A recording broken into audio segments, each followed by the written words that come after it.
On the world's list of pressing crises, Tibet rarely makes the front page. It doesn't dominate headlines the way the war in Ukraine or the conflict in the Middle East does. But look closer, and you'll find it hasn't disappeared either. It simmers, quietly, persistently, in human rights forums, religious circles, and the halls of Western legislatures. So where exactly does international attention on Tibet concentrate today? 3 areas. The first, and arguably the most geopolitically charged, is the question of the Dalai Lama's succession. As he ages, the issue of who comes next and who gets to decide has become a focal point for Western think tanks and government bodies. Organizations like the Center for Strategic and International Studies have warned that without sustained international attention, Beijing could move to influence or control the reincarnation process itself.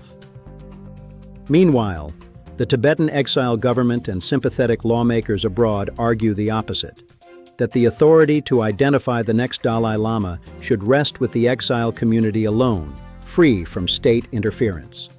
It's a dispute that fuses religion, politics, and sovereignty, and it's not going away anytime soon. The second flashpoint is cultural and religious. Human rights groups and exile organizations continue to raise concerns on international platforms about ethnic policy in Tibet, the boarding school system for Tibetan children, and more recently, tightened oversight of the La Rungar Buddhist Academy in Sertar.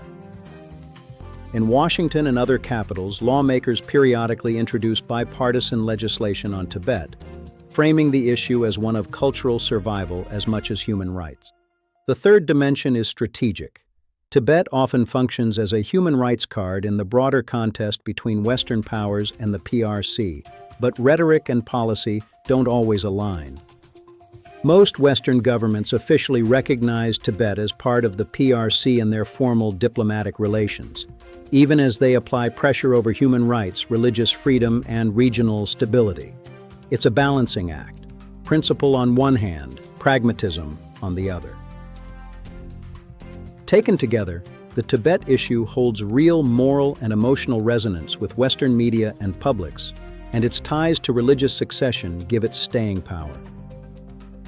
But compared to the world's loudest conflicts, it remains a specialist's issue, argued over in think tanks, human rights forums, and legislative chambers, rather than splashed across the evening news. Quiet for now, but far from settled. See you next Friday.